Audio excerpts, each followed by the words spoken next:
Hello students, class 9th mid point theorem. आज हम discuss करेंगे मिड पॉइंट थ्योरम और इसका प्रूफ। ये हमारी आती है chapter 8 number, chapter name is quadrilateral, जो कि हमारे क्लास 9th का चैप्टर है 8, उसका नाम है क्वाड्रिलेटरल। उसमें हमारी यूज होता है मिड पॉइंट थ्योरम, बहुत जगह यूज होती है। ठीक है, यूज तो हम इसका बहुत जगह करते हैं, लेकिन इसके प्रूफ की बात करेंगे आज हम इस वीडियो में, करेंगे हम इसका प्रूफ। स्टार्ट करते हैं इसके प्रूफ को। सबसे पहले हम स्टेटमेंट को समझते हैं। थ्योरम की स्टेटमेंट क्या है? The line segment joining mid points of two sides of A triangle. कोई भी एक ट्रायंगल है, ये रफली फिगर बना रही हूं मैं, कोई भी एक ट्रायंगल है, line segment joining the mid points of two sides of triangle. ये एक ट्रायंगल है, इसकी कोई भी दो साइड ले लो, आइदर दीज टू, कोई भी दीज टू साइड्स लेनी है। अगर उनके मिड पॉइंट्स को हम ज्वाइन करते हैं, mid points of two sides, for example हम इसका मिड पॉइंट ले लेते हैं, ये इसका मिड पॉइंट ले लेते हैं, ये इसका नाम रख देते हैं ए बी सी। ये इसका मिड पॉइंट है डी और ये इसका मिड पॉइंट है ई। डी एंड ई हमने क्या मान लिए? D and E are mid points, जो कि थ्योरम ने बोला है mid points of A B and A C, A B and A C. तो क्या कह रहा है?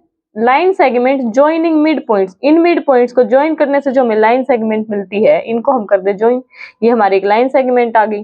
जो ये लाइन सेगमेंट बनेगी is parallel to the third side. इन दोनों साइड्स के मिड पॉइंट लिए, जो इनसे अलग हमारी थर्ड साइड बच गई ना, तो ये जो लाइन बनी है, ये लाइन सेगमेंट इसके पैरेलल होगी। ये इसने बोला है triangle is parallel to the third side of triangle. जो थर्ड साइड बच गई उसके पैरेलल होगी, and is half of it, और इसकी हाफ होगी। तो बेसिकली इसने क्या बोला है कि अगर ये दोनों इसके मिड पॉइंट है, डी एंड ई अगर इसके मिड पॉइंट है, तो क्या होगा? डी ई पैरेलल होगी बी सी के और डी ई हाफ होगी बी सी की। ये थी हमारी स्टेटमेंट। जो स्टेटमेंट कह रही है कि अगर ये इसके मिड पॉइंट्स है ना, तो हमारी ये दोनों पॉइंट्स है, ये क्या है? मस्ट है ये, कि अगर मिड पॉइंट्स है तो ये दोनों सेटिस्फाई करेंगे ही करेंगे। ये हमारी मिड पॉइंट थ्योरम। ये तो हो गई मिड पॉइंट थ्योरम की बात, जो इसकी स्टेटमेंट है, जिसको हम बहुत बार यूज करते हैं। विदाउट प्रूफ कहीं भी हम लिख देते हैं बाय मिड पॉइंट थ्योरम। आज हम करेंगे इसका प्रूफ। ठीक है, तो ये मैंने एक रफ स्केच बनाया था, अभी इसका अच्छा स्केच बनाते हैं। क्या लेंगे हम? एक ट्रायंगल, जो अभी अभी हमने यहाँ पे समझाई है वही चीज, ए बी सी एक ट्रायंगल होगी। इसके मिड पॉइंट्स हैं ये D and E, mid points. इन दोनों को अगर हम ज्वाइन करते हैं, देखो स्टेटमेंट क्या कहती है कि अगर इनके मिड पॉइंट्स को ज्वाइन करते हैं तो ये लाइन क्या होगी? इसके पैरेलल होगी और इसके हाफ होगी। ठीक है, यही अभी मैंने रफ स्केच में तुम्हें समझाया था। ठीक है, तो अभी हम अगर इसके प्रूफ की बात करें तो सबसे पहले हम लिखेंगे गिवन। हमें गिवन क्या क्या है? गिवन सिर्फ इतना सा है कि डी और ई क्या है? Mid points of side A B and A C, and A B C is a triangle. ये चीज हमें गिवन है कि in triangle A B C D and E are mid points of sides A B and A C, A B and A C respectively. ठीक है, ये चीज होगी हमें गिवन। अब देखो हमने इसका करना है प्रूफ। प्रूफ में क्या करना है हमने? टू प्रूव क्या करना है हमने? अगर ये दोनों इसके मिड पॉइंट्स हैं तो हमारी ये जो डीई है ये इसके पैरेलल होगी। फर्स्ट थिंग तो ये प्रूव करनी है कि DE should be parallel to BC, and second thing क्या प्रूव करनी है कि DE is equal to half of BC, DE should be equal to half of BC. Statement यही बात बोलते हैं कि अगर डी और ई मिड पॉइंट्स हैं तो ये दोनों जो टर्म्स है ये हमारी सेटिस्फाई होंगी। आज हम करेंगे इनका प्रूफ कि ये दोनों मिड पॉइंट्स, ये चीज हमें गिवन होगी और इन दोनों को हमें प्रूव कर देंगे। ठीक है, अब बात करते हैं प्रूफ की। अब प्रूफ की बात करने से पहले हमें कंस्ट्रक्शन वगैरह देखने की क्या करनी पड़ेगी। ठीक है, अब देखो इस फिगर को, इस फिगर में हम कैसे प्रूव कर सकते हैं? हमें क्या होना चाहिए? तो दो ट्रायंगल होनी चाहिए जिनको हम कॉन्ग्रुएंट प्रूव करते हैं। और ट्रायंगल को हम कैसे कॉन्ग्रुएंट प्रूव करते हैं? या तो साइड से या एंगल से, एस ए एस, मतलब साइड या एंगल से प्रूव करते हैं। अब देखो हमारे पास यहाँ दो ट्रायंगल हैं, एक ये वाली गिवन है छोटे वाली और एक ये बड़े वाली। अब ये दोनों ट्रायंगल्स हमारी कॉन्ग्रुएंट तो प्रूव होंगी नहीं, क्योंकि कॉन्ग्रुएंसी का रूल क्या है? Same shape and same size. जो डेफिनेशन है कॉन्ग्रुएंसी की वो क्या कहती है कि ट्रायंगल कैसे होने चाहिए? सेम शेप होनी चाहिए और सेम साइज। अब शेप तो सेम दिख रही है हमें, लेकिन इनका साइज क्या सेम है? ये एक छोटी ट्रायंगल है, ये एक ए डी ई। ये तो हमारी छोटी ट्रायंगल और बड़ी ट्रायंगल क्या है, ए बी सी। क्या इनके साइज सेम है? तो कॉन्ग्रुएंसी यहाँ पे तो प्रूव नहीं हो रही, और हमें कुछ ना कुछ प्रूव करना है तो सबसे आसान हमारे लिए क्या रहता है कि हम कॉन्ग्रुएंसी प्रूव कर दें, फिर हम बाइसिपिसिटी बहुत सारी चीजें प्रूव कर देते हैं। तो हमारी ये यहाँ पे इन दोनों ट्रायंगल से तो कॉन्ग्रुएंसी का काम चल नहीं रहा, और बाकी कोई डाटा इस स्टेटमेंट में गिवन नहीं है कि कोई एंगल इक्वल है या कोई साइड इक्वल है, ऐसा कुछ यहाँ पे गिवन नहीं है कि लाइन सेगमेंट, सिर्फ इतने से गिवन है कि डी और ई क्या है, मिड पॉइंट्स है। तो हम यहाँ पे इसको इसके इक्वल, इसको ऐसा भी कुछ नहीं कर सकते, ना कोई एंगल इक्वल प्रूव कर सकते कि ये एंगल उसके इक्वल है, ये एंगल उसके इक्वल है, क्योंकि ये भी हमें पैरेलल गिवन नहीं है, ये भी हमने पैरेलल प्रूव करनी है यहाँ पे। अगर ये पैरेलल होती तो हम ये वाला एंगल करके कर लेते, लेकिन ये भी हमने प्रूव करनी है, ये भी गिवन नहीं है। तो कोई भी डाटा गिवन नहीं है तो हमें यहाँ पे क्या करना पड़ेगा, कंस्ट्रक्शन की नीड क्यों पड़ी, समझ आया? क्योंकि हमारे यहाँ पे ना तो कॉन्ग्रुएंसी लग रही है, ना कोई एंगल्स इक्वल आ रहे हैं, ना कोई साइड इक्वल गिवन है, कोई ना कोई डाटा गिवन है, ना कोई कॉन्ग्रुएंसी हो पा रही। तो हम क्या करेंगे, कंस्ट्रक्शन करेंगे। अब कंस्ट्रक्शन देखो हम कैसे करेंगे। कंस्ट्रक्शन का मेन काम ही क्या है, कंस्ट्रक्शन हम कर ही क्यों रहे हैं, ताकि हम कॉन्ग्रुएंसी प्रूव कर सकें। अब देखो इसमें कंस्ट्रक्शन करे तो करे कहाँ पे, अब ये थोड़ा सा लॉजिक लगाना पड़ेगा, क्यों कर रहे हैं हम कंस्ट्रक्शन, कॉन्ग्रुएंसी के लिए कर रहे हैं। और कॉन्ग्रुएंसी हमारी कब इजी रहेगी प्रूव करने की, या तो हमें कोई साइड कॉमन हो जाती है, अगर कोई साइड कॉमन हो जाए तो हमारी कॉन्ग्रुएंसी इजी रहती है ना प्रूव करने के लिए। फॉर एग्जांपल हमने चैप्टर 7 में एक ऐसे टाइप की एक फिगर भी थी कि ये साइड कॉमन थी, तो हमारी कॉन्ग्रुएंसी इजीली प्रूव हो जाती है, ठीक है। या तो साइड कॉमन हो, या फिर जैसे मान लो वर्टिकली अपोजिट एंगल बन जाए, ये वाला एंगल इक्वल हो जाते, वर्टिकली अपोजिट एंगल बन जाए। तो ये दोनों जो ट्रिक है ना, ये वाला और ये वाला बेसिक ट्रिक है, सबसे इजी वे है ये प्रूव करने का कॉन्ग्रुएंसी, ठीक है।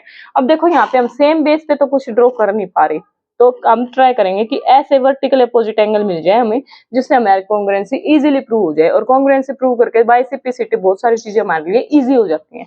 तो कंस्ट्रक्शन कैसे करेंगे और क्यों करेंगे, इसका रीजन समझ आया? अब देखो कंस्ट्रक्शन कहाँ करें, अगर मैं यहाँ से एक लाइन इसके पैरेलल ड्रॉ कर दूं, इसके पैरेलल यहाँ से हम ड्रॉ करेंगे पैरेलल लाइन एक, ये इसके पैरेलल ड्रॉ कर रहे हैं हम, ठीक है। और इसको कर देंगे एक्सटेंड, डीई को ध्यान से समझना, फोकस करना, डीई को हम कर देंगे एक्सटेंड, और वहां तक एक्सटेंड करेंगे जहां तक ये आपस में इंटरसेक्ट ना कर जाए। ये लाइन हमने इसके पैरेलल ड्रॉ करी है पहले, और फिर इसको हमने एक्सटेंड किया है जहां तक ये इसको इंटरसेक्ट कर जाए। समझ आई कंस्ट्रक्शन? हमने इस पॉइंट का नाम रख दिया F, let this point is F. तो कंस्ट्रक्शन में हम क्या लिखेंगे, कंस्ट्रक्शन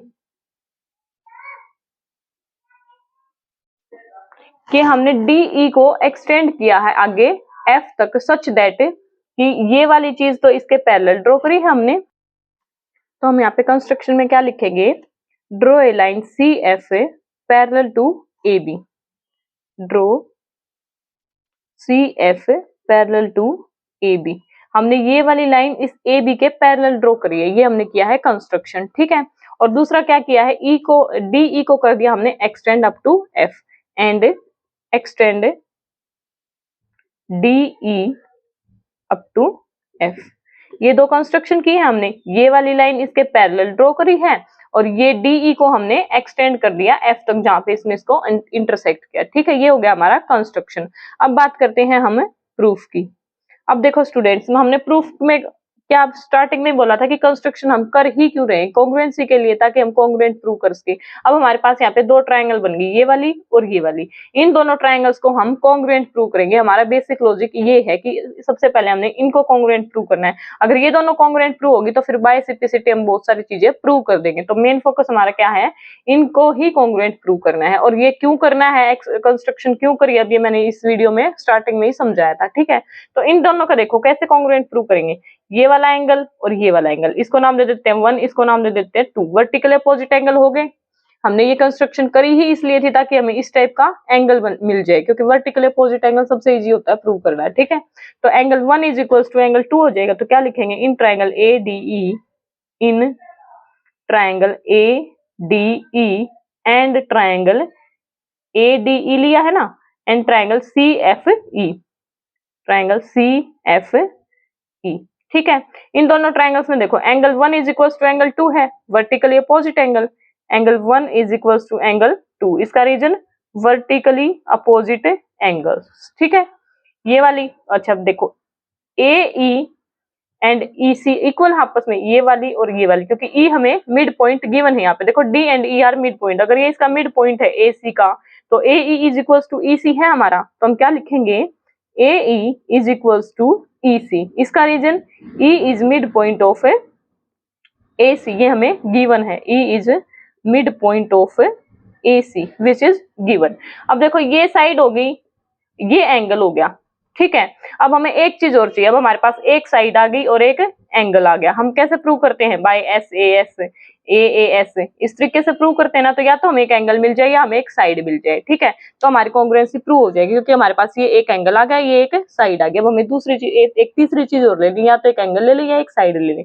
अब देखो ये साइड तो हमने प्रूव कर दी, इस साइड के बारे में हमें पता नहीं, सिर्फ पैरेलल का पता है हमें, है या नहीं, ना इसका कुछ पता, तो साइड तो बन नहीं रही। अब देखो हमने क्या ड्रॉ करी थी, CF पैरेलल टू AB, ये हमने कंस्ट्रक्शन में ड्रॉ किया था ना कि CF पैरेलल है AB की। तो ये देखो ये होगी हमारी AB और ये होगी हमारी CF, ये दोनों लाइंस क्या है, पैरेलल। तो यहां से जो हमारी ये AC है, सॉरी ये A ऊपर है, AB, ये A ऊपर है और ये B, ये AB लाइन होगी हमारी और ये CF लाइन होगी। तो ये AC यहाँ पे ट्रांसवर्सल का काम नहीं कर रही, ये दो पैरेलल लाइंस है और इनके बीच में ये होगी एक ट्रांसवर्सल लाइन। तो ट्रांसवर्सल लाइन का क्या होता है कि ये वाला एंगल और ये वाला एंगल क्या बन जाएंगे, ऑल्टरनेट इंटीरियर एंगल क्या होते हैं, इक्वल होते हैं। अब देखो ये वाली AB और ये वाली CF, ये दोनों पैरेलल हैं, तो ये वाला जो एंगल है और ये जो एंगल है, एंगल A और एंगल C क्या हो जाएंगे, वर्टिकल अपोजिट एंगल हो जाएंगे। फिगर में एक बार ध्यान से समझो इस चीज को, हमने एक एंगल ले लिया, एक साइड ले ली, हम करना क्या चाह रहे हैं, कॉन्ग्रुएंसी प्रूव। कॉन्ग्रुएंसी के लिए हमें क्या चाहिए, तो एक एंगल चाहिए या एक साइड चाहिए। अब साइड तो हमारे पास कोई इक्वल गिवन नहीं, क्योंकि डाटा कुछ भी गिवन नहीं है कि क्या इक्वल है और क्या नहीं, सिर्फ इतना सा गिवन है कि D और E क्या है, मिड पॉइंट्स है, ठीक है। तो साइड्स के बारे में तो हम कुछ कह नहीं सकते। उसके बाद बात करते हैं एंगल की। अब देखो ये वाली साइड जो है AB, ये वाली साइड इसके पैरेलल है, बाय कंस्ट्रक्शन हमने ये चीज करी थी कि ये क्या है, पैरेलल है। अगर ये दोनों साइड आपस में पैरेलल हैं, तो ये AC जो है, ये AC ट्रांसवर्सल लाइन का काम कर रही है, इन दोनों को इंटरसेक्ट कर रही है, और इंटरसेक्ट कर रही है तो ये वाला एंगल और ये वाला एंगल जो कि हमारे यहाँ पे बन रहे हैं, ये वाला और ये वाला, ये दोनों क्या होंगे, ऑल्टरनेट इंटीरियर एंगल्स। इनको हम क्या लिख सकते हैं, इक्वल। समझ में आई, इससे हमारी कॉन्ग्रुएंसी प्रूव हो जाएगी। तो हम यहाँ पे क्या लिखेंगे, angle A is equal to angle C, angle A is equal to angle C। Reason, alternate interior angles, क्योंकि ये CF हमने पैरेलल ड्रॉ करी थी बाय कंस्ट्रक्शन, हमने किया ये था कि CF पैरेलल टू AB, ठीक है। तो क्या हो गया, ऑल्टरनेट इंटीरियर एंगल्स। अब देखो हमने ये एंगल लिया है, ये एंगल लिया है और ये वाली साइड ली है इसकी, और इस ट्रायंगल के ये वाला एंगल और ये वाला एंगल और ये साइड, दोनों एंगल्स के बीच वाली साइड है ना, इंक्लूडिंग साइड है ना, तो ये क्या हो जाएगा, ASA, क्योंकि हम इंक्लूडिंग साइड ले रहे हैं, इसी के ऊपर ये वाला एंगल और ये वाला एंगल, और सिमिलरली साइड के ऊपर ये this one and this one, तो क्या हो जाएगा, ASA। तो ट्रायंगल कॉन्ग्रुएंट प्रूव होगी हमारी। तो हम यहाँ से क्या लिख सकते हैं, triangle ADE is congruent to triangle CFE by ASA rule. हमने मेन ये दोनों ट्रायंगल कॉन्ग्रुएंट प्रूव करनी थी, वो कर दी। अब आगे हम बाय सिप्लिसिटी बहुत सारी चीजें प्रूव करेंगे।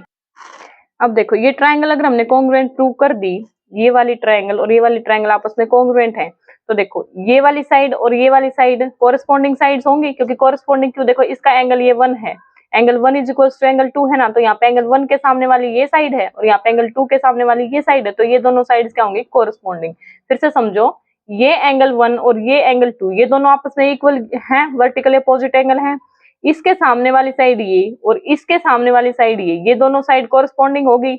अभी हमने ये ट्रायंगल्स करी कॉन्ग्रुएंट प्रूव, तो यहाँ से हम क्या प्रूव कर देंगे, AD is equal to CF by CPCT corresponding parts of congruent triangle. तो यहाँ से हम क्या लिखेंगे, AD is equal to CF by CPCT। हमें ये कैसे पता लगा कि यही कोरिस्पोंडिंग साइड है, क्योंकि ये वाला एंगल इक्वल गिवन है ना, गिवन नहीं सॉरी, हमने प्रूव किया कि वर्टिकल अपोजिट एंगल ये वाला एंगल और ये वाला एंगल, तो ये वाले कोरिस्पोंडिंग एंगल हो गए।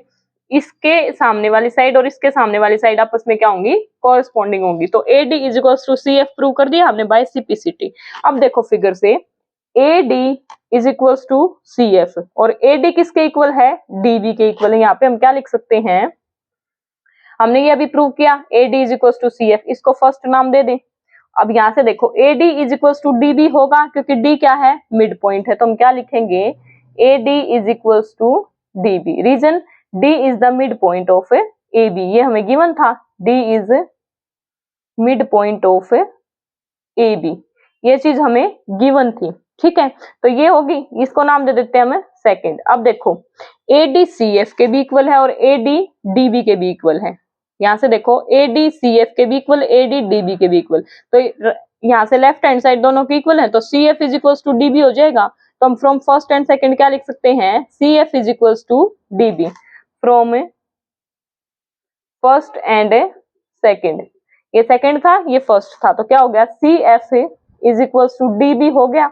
मतलब ये वाली साइड और ये वाली साइड क्या हो गया, आपस में इक्वल होगी। देखो ये अपोजिट साइड आपस में इक्वल होगी और ये दोनों साइड इक्वल हो, तो हमने अभी प्रूव कर दी। और इनको पैरेलल हम लेके चले थे, CF पैरेलल टू AB था, AB के पैरेलल है तो CF DB के भी पैरेलल है ना, ये हम लेके चले थे कि CF parallel to AB, CF parallel to AB था, तो यहाँ से क्या हो गया CF also parallel to DB, by construction हो गया। ये तो अभी हमने प्रूव किया, CF is equal to DB हो गया फ्रॉम फर्स्ट एंड सेकंड, तो CF is equal to DB हम बाय कंस्ट्रक्शन लेके चले थे, तो यहाँ पे हम लिखेंगे CF is parallel to DB by construction.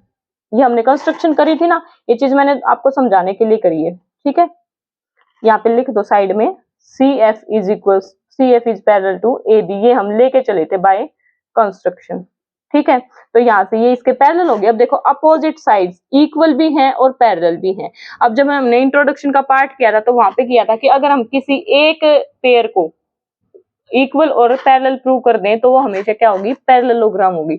अब यहाँ पे अपोजिट साइड्स को हमने पैरेलल भी प्रूव कर दिया, बाय कंस्ट्रक्शन था, और इक्वल हमने अभी यहाँ प्रूव किया है, तो इक्वल भी होगी और पैरेलल भी होगी। तो हम यहाँ से क्या लिख सकते हैं, DBCF इज ए पैरेललोग्राम। समझ में आया ये क्यों किया, क्योंकि अगर हम किसी भी एक पेयर को, कोई भी एक, या तो ये वाला या ये वाला, वन पेयर ऑफ साइड को अगर हम इक्वल और अपोजिट प्रूव कर दे तो हमारी क्या होगी, पैरेललोग्राम होगी। तो यहाँ से हम क्या लिख सकते हैं, DBCF is a parallelogram, DBCF is a parallelogram, ठीक है। यहाँ तक समझ में आया, यहाँ तक मेरे हिसाब से कोई डाउट होना नहीं चाहिए। अब देखो हमारे ये पैरेललोग्राम प्रूव करने का फायदा क्या होगा, अगर ये पैरेललोग्राम होगी तो ये भी इसके पैरेलल होगी, ये भी इसके पैरेलल होगी ना, तो हम क्या लिख सकते हैं, DF पैरेलल टू BC होगी, क्योंकि opposite sides of a parallelogram. तो क्या लिख सकते हैं, DF is parallel to BC, क्यों, opposite sides of a parallelogram, ये क्या होगी, opposite sides of a parallelogram. और पैरेललोग्राम अभी हमने प्रूव करी है, तो अगर DF पैरेलल होगी BC के तो DE भी पैरेलल होगी BC के, तो यहाँ से हम क्या लिख सकते हैं, DE is parallel to BC, जो कि फर्स्ट पार्ट था। फर्स्ट पार्ट क्या था, DE parallel to BC prove कर रहा था, वो हमने कर दिया, DE parallel to BC, hence proved. अब यहाँ तक हुआ है हमारा फर्स्ट पार्ट, ठीक है। अब आगे हमने प्रूव करना है DE is half of BC। सबसे पहले अगर एक बार मैं इसको क्विक रिव्यू दूं इसका, कि क्विक रिवीजन करती हूँ कि क्या किया है हमने। हमारे पास ये एक ट्रायंगल गिवन थी, कॉन्ग्रुएंसी हमारी अप्लाई नहीं हो रही थी, कोई एंगल कोई साइड हमें इक्वल गिवन नहीं थी, कुछ भी डाटा गिवन नहीं था, तो हमने क्या करना पड़ा, कंस्ट्रक्शन करनी पड़ी। कंस्ट्रक्शन हमने अब हमने कंस्ट्रक्शन ही करनी है, तो हम अपने अकॉर्डिंग करेंगे ना, जो हमें इजी रहेगा। तो इजी कैसे रहा, हमें अगर वर्टिकली अपोजिट एंगल बन जाए तो हमारे लिए सबसे इजी रहता है। तो ये हमने यहाँ पे वर्टिकली अपोजिट एंगल बनाया और इस हिसाब से बनाया कि CF parallel to AB draw कर लिया हमने, ठीक है। तो यहाँ से इन दोनों ट्रायंगल्स को हमने कॉन्ग्रुएंट प्रूव कर दिया बाय ASA रूल से। यहाँ से ये दोनों एंगल्स क्या हो गए, वर्टिकली अपोजिट एंगल हो गए, ये दोनों साइड्स क्या थी, हमें इक्वल गिवन थी, और ये दोनों साइड्स हमने पैरेलल ड्रॉ करी थी बाय कंस्ट्रक्शन। तो ये वाला एंगल और ये वाला एंगल क्या हो गए, इक्वल हो गए, क्योंकि alternate interior angles of A parallel sides by transversal line, ठीक है। तो यहाँ से हमारी ट्रायंगल होगी कॉन्ग्रुएंट प्रूव। यहाँ से ट्रायंगल कॉन्ग्रुएंट प्रूव होते ही हमारा क्या हो गया, CF is equals to DB हो गया। पहले सबसे पहले हमने AD is equals to CF किया, बाय सिंप्लिसिटी हो गया, और AD हमारा किसके इक्वल था, DB के इक्वल था। तो यहाँ से from first and from second हमारा क्या हो गया था, CF is equals to DB। अगर अपोजिट साइड्स इक्वल भी हो और पैरेलल भी हो तो हमारी क्या हो जाती है, पैरेललोग्राम। तो हमने यहाँ पे यही रूल को लिया कि DB और CF को हमने पैरेलल तो हमने बाय कंस्ट्रक्शन लिया ही था, और इक्वल हमने यहाँ पे प्रूव कर दिया। तो ये क्या बन गया, हमारी पैरेललोग्राम। अब हमारी ये पैरेललोग्राम बन गई तो ये वाली साइड भी तो पैरेलल होंगी, क्योंकि ये पैरेललोग्राम है। तो ये वाली साइड इसके पैरेलल होगी, DF is parallel to BC, क्योंकि opposite sides of a parallelogram, तो यहाँ से DE is parallel to BC हो गया। यही हमने फर्स्ट पार्ट प्रूव करना था। अब चलते हैं सेकंड पार्ट पे। सेकंड पार्ट में हमने क्या प्रूव करना है, DE is equal to half of BC। अब इसको देखते हैं कैसे करेंगे। फर्स्ट पार्ट हमने प्रूव कर लिया, अब करते हैं सेकंड पार्ट की बात। सेकंड पार्ट में देखो DE is equal to half of BC prove करना है हमने। ये दोनों ट्रायंगल कॉन्ग्रुएंट प्रूव की थी, तो यहाँ पे क्या है, triangle ADE is congruent to triangle CFE। अभी फर्स्ट पार्ट में प्रूव की थी, कॉन्ग्रुएंट है ये, प्रूव्ड अबव। फर्स्ट पार्ट में प्रूव की थी ना हमने, जो पीछे किया था, ठीक है। यहाँ से देखो ये दोनों ट्रायंगल्स अगर कॉन्ग्रुएंट हैं तो ये DE is equal to EF होगी बाय CPCT। ये दोनों ट्रायंगल्स कॉन्ग्रुएंट प्रूव की थी लास्ट पार्ट में, तो DE is equal to CF होगा। तो यहाँ से हम क्या लिख सकते हैं, DE is equal to CF by CPCT। ये हो जाएगी, CPCT से ये होगी हमारी इक्वल। और देखो DF is equal to BC होगा, अपोजिट साइड्स ऑफ पैरेललोग्राम, क्योंकि हम ये ऑलरेडी प्रूव कर चुके हैं लास्ट पार्ट में कि DBCF हमारी क्या है, पैरेललोग्राम। तो हम यहाँ से क्या लिख सकते हैं, DF is equal to BC। DF is equal to BC, क्यों, opposite sides of a parallelogram are equal. Opposite sides of a parallelogram are equal, equal होती हैं। और ये क्या है, DBCF हम ऑलरेडी प्रूव कर चुके हैं कि यहाँ पे फर्स्ट यहाँ पे लिख देना कि DBCF is parallelogram proved above. ये हम पहले प्रूव कर चुके हैं लास्ट पार्ट में, ठीक है। यहाँ पे ये एक लाइन लिख देना, ठीक है। ये पैरेललोग्राम है, उसके बाद क्या होगा, DF is equal to BC हो गया, क्योंकि अपोजिट साइड्स ऑफ पैरेललोग्राम होगी। और DF को हम क्या लिख सकते हैं, DE प्लस EF लिख सकते हैं, क्योंकि ये दोनों अभी हमने इक्वल प्रूव किए थे। तो क्या लिख सकते हैं, DF को D, यहाँ पे इसमें प्रूव कर रहे हैं, DE plus EF is equal to BC हो गया। यहाँ से देखो ये DF है ना, DF को हम क्या लिख सकते हैं, DE प्लस EF लिख सकते हैं। DF is equal to BC, क्योंकि opposite sides of a parallelogram. और DF को हम क्या लिख सकते हैं, फिगर से देखो DE प्लस EF, यही हमने लिखा है, DE प्लस EF, ठीक है। अब देखो DE और EF हमने प्रूव क्या करना है, DE is half of BC। तो DE is equal to DE is equal to EF है, सॉरी यहाँ पे CF में गलती से लिख गई, ये है हमारा EF। DE is equal to EF, DE is equal to EF by CPCT, ठीक है। ये मेरी मिस्टेक होगी, पहले मैंने अभी ध्यान दिया। तो यहाँ पे देखो EF की जगह भी हम DE लिख सकते हैं, EF की जगह हम DE लिख सकते हैं। तो यहाँ पे हम यही करेंगे, DE plus DE is equal to BC। Reason DE is equal to EF, ये अभी हमने प्रूव किया था, ठीक है। ये क्या हो गया, ट्वाइस ऑफ DE हो गया, twice of DE is equal to BC। इस 2 को हम उधर ले जाएंगे, तो यहाँ से हमारा क्या हो जाएगा, DE is equal to half of BC। यही हमने सेकंड पार्ट प्रूव करना था, DE is equal to half of BC। ये हमारा सेकंड पार्ट हो गया। वीडियो को पीछे से करके देखोगे तो फर्स्ट पार्ट हम ऑलरेडी प्रूव कर चुके हैं। सेकंड पार्ट में हमने क्या किया है, क्विक रिवीजन लेते हैं। ये हमारी कॉन्ग्रुएंट ट्रायंगल हमने ऑलरेडी प्रूव कर दी थी, तो ये पार्ट और ये पार्ट क्या हो गए, इक्वल हो गए। DE is equal to CF हो गया बाय, सॉरी फिर से मैं CF कर रही हूँ, sorry EF। DE is equal to EF हो गया बाय CPCT, ठीक है। ये दोनों इक्वल हो गए। और DF is parallel to BC and also equal to BC, क्योंकि हम एक पैरेललोग्राम प्रूव कर चुके हैं। तो यहाँ से क्या होगा, DF is equal to BC, क्योंकि opposite sides of a parallelogram. और DBCF को हम ऑलरेडी प्रूव कर चुके हैं कि ये क्या है, एक पैरेललोग्राम है, ये यहाँ पे मेंशन कर देना, ठीक है। तो DF को हम क्या लिख सकते हैं, DE प्लस EF लिख सकते हैं, DE plus EF is equal to BC। और EF किसके इक्वल है, DE की, तो EF की जगह हमने क्या लिख दिया, DE। यहाँ से हमारा ये हो गया twice of DE is equal to BC। और 2 उधर जाके क्या हो गया, DE is equal to half of BC। यही हमने प्रूव करना था। ये हो गया हमारी मिड पॉइंट थ्योरम, यहाँ तक प्रूव। दोनों पार्ट हमने प्रूव कर दिए हैं। अगर वीडियो पसंद आई, क्वेश्चन समझ में आया, ये प्रूफ समझ में, अगर आपको थोड़ा सा भी बेनिफिट होता है तो वीडियो को लाइक जरूर कर दें, चैनल को सब्सक्राइब कर दें और शेयर कर दें। और अगर कोई फीडबैक आपको देना है तो नीचे कमेंट जरूर कर दें, क्योंकि इससे हमें मोटिवेशन मिलता है, फीडबैक मिलता है और ज्यादा अच्छा काम करने का मन करता है, ठीक है। तो वीडियो को लाइक जरूर करें, चैनल को सब्सक्राइब करें, और अगर कोई फीडबैक देना है तो नीचे कमेंट जरूर करें। मिलते हैं अपनी नेक्स्ट वीडियो में।